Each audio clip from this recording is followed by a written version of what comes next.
10:30 কি 35 বাজে ঠিক এই টাইমটায় আমি মহানগর একটা আমার মামলা আছে, আমি মহানগরের দিকে রওনা হচ্ছিলাম। ঠিক সেই সময় একটা বিকট শব্দ হয়েছে। এই বিকট শব্দটা যখন হয়েছে আমি একটু ব্যাগে পিছনে এসেছি দেখি 5-7 জন লোক আতঙ্কভাবে ছড়ায় দৌড় দেওয়া শুরু করছে। তা আমি এখানে এসেছি, এখানে আইসা দেখি যে ওইখানে একদম কাতা ছড়ানো একটা বিশাল খারাপ অবস্থা। এর মধ্যে 8-10 জন লোক আরও লোক জড়ো হয়েছে। আসলে মূলত এখানে কে বা কারা ঘটিয়েছে এই বিষয়টি আসলে জানা যায়নি, দেখিও নাই। আমি যখন ঢুকতেছিলাম তখনই ওটা বিস্ফোরণ ঘটে। আমি বুঝতে পারিনি যে এত বিস্ফোরণ জোরে মনে হচ্ছে টায়ার টিউব, তারপর মনে গেছে এটা টায়ার টিউব না, অন্য কিছু হইবে। সাথে সাথে পাশে গেছে যে আবার যদি মারে কেউ, এই ব্যাপার দিয়ে। আমি আর এক ভদ্র ওই পুলিশ অফিসার কথা বলতেছিলাম আমরা মেইন গেটে, তখন দেখলাম একটা বিকট শব্দ। তখন উনি বলে কি আমাকে, নসু ভাই মনে হয় বাস্ট হয়েছে, বিদ্যুৎ পৃষ্ঠ হয়েছে। আমি বলছি না, শব্দটা জানি কেমন, এর ভিতরে সে বলছে টাওয়ার বাস্ট হয় না, মনে হয় বোন ফাটছে নাকি। এর ভিতরে ভদ্রলোক দৌড়ে এসে পুলিশ অফিসার আসে দেখে, আর এই ভাই ভয় দৌড় দিচ্ছে। আমরা ছিলাম এই জায়গাটা 5 হাত দূরে, আর এই ভদ্রলোক ছিল এই জায়গায় দাঁড়ানো। 11টার দিকে এখানে হঠাৎ করে একটি ককটেল ব্লাস্ট হয়েছে এবং পথচারীরাও একজন তিনিও তার গায়ে আঘাত লেগেছে সামান্য। এখন এটা ফ্যাসিস্টদের একটি কাজ বলে মনে করি।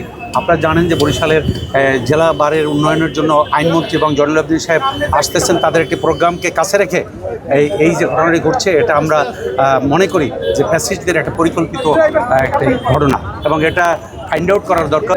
ঘিরে রেখেছে এটা আমাদের মানে বুঝের আওতার ভিতরে না। আমরা কোর্টে আসছি, হঠাৎ করে একটা শব্দ, এটা মানে কাপুরুষজনিত একটা কাজ, কাদার ভিতরে একটা মনে করেন বোমা বাস্ট হয়েছে।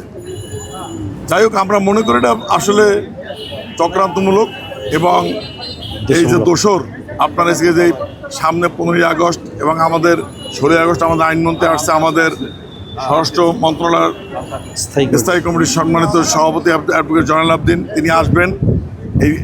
এই ধরনের তারা আসা উপলক্ষে এবং পরিবারের সামনে রেখে হয়তো এই নোংরামি করা হয়েছে।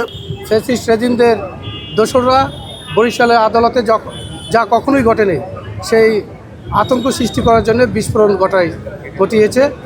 এর তীব্র ঘৃণা প্রকাশ করছি। আমাদের যে বিচারালয় সবসময় স্থিতিশীল ছিল, আমরা গণতান্ত্রিক আন্দোলন করেছি, কখনো বিচারালয়ের মধ্যে আমরা কোনো ধরনের মিছিল মিটিং করিনি। সেই জায়গায় আমাদের আইনমন্ত্রী আসছেন, তথ্যমন্ত্রী আসবেন, এই মুহূর্তে একটা ঘটনা ঘটিয়েছে।